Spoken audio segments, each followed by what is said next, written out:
أحمد قاسم وينوغا وربيحيا ورarkii ugu dambeeyay ee la xiriira xiritaanka Mukhtaar Robow iyo khilaafka ka dhaxeeya dawladda federaalka oo cirka isku sii shareeray.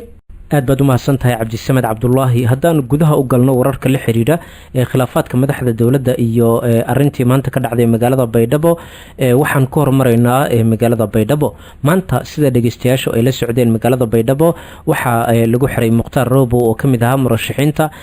warar kala duwan ayaa ka soo baxaya qaabka loo xiray intaanan u gelin ujeedada loo xiray mid kamid ah xogeynadiisa waxa uu sheegay in isaga oo gaari saaran lagala degay oo ciidamo Itoobiyaan ah albaabka ay xoog ugu fureen kadib la dharbaaxiyay haraati loogu daray isla markaana la xiray inkastoo maanta hore ay soo baxayeen warar sheegayay in hoteelkiisa lagu xiray laakiin xogeyntiisa ayaa xaqiijiyay in isaga u socda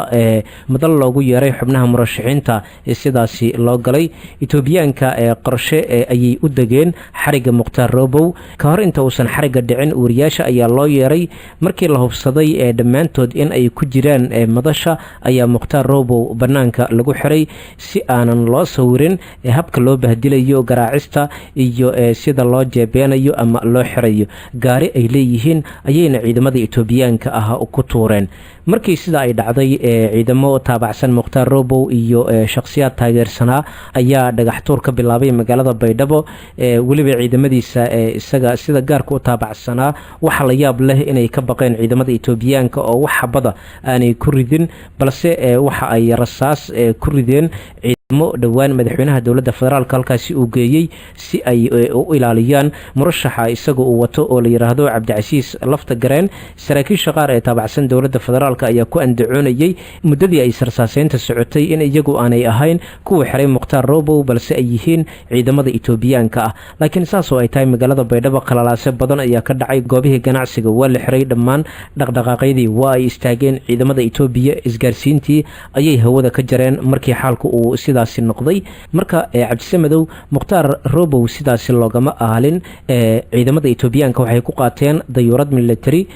warar kala duwan ayaa ka soo baxayay dayuuradda iyo halka ay Mukhtaar la aaday ma Addis Ababa ay u qaaday ma magaalo kale ayay geysay laakiin wax yar uun kadib markii ay ka degtay garoonka diyaaradaha ee magaalada Muqdisho ayaa la ogaaday in Mukhtaar halkaasi la geeyay ciidamo kale oo ajaanib ah ayaa Itoobiyaanka ku sii sugayay garoonka diyaaradaha kadib gaadiid qafilan oo maxaabiista loogu talagalay ayay ciidamadaasi ku qaateen Mukhtaar Robow lama oga hadda meesha uu ku jiro maxalana ayuu ku xiran yahay magodka Jilcow ayaa lagu xiray ma meel kale ayaa la geeyay maxabsiga garoonka diyaaradaha hoostiisa ku yaala ayaa lagu xiray ilaa hadda cid sheegi karta ma jirto laakiin dawladda federaalka oo looga bartay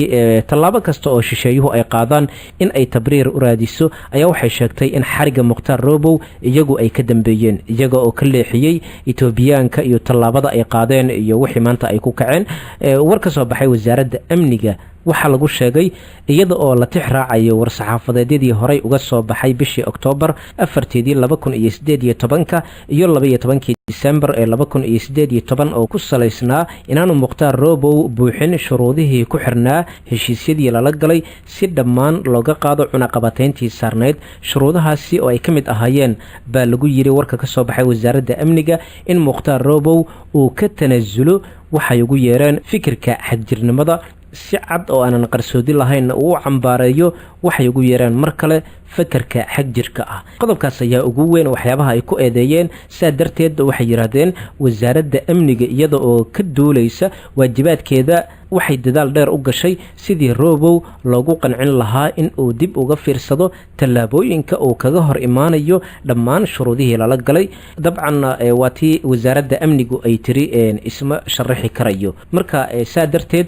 ayaa si maldahan wasaaradda amniga ay u sheegtay in la soo xiray Mukhtaar Robow iyadoo faahfaahin cad aanan ka bixin cidda soo xirtay iyo hadda meesha lagu hayo marka muhiimadu waxay tahay dawladda federaalka ah murashaxa ay wadato in la doorto la yiraahdo Cabdicasiis Laftagareen waxa dhaqaalaha ka bixinaya oo dawladda federaalka ah taakulada u soo marsiinaya dawladda Qatar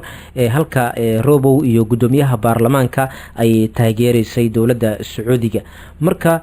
war gordhow soo baxay wuxuu sheegayaa in guddiga doorashada maamulka Koonfur Galbeed si degdeg ah ay shaqadooda u galayaan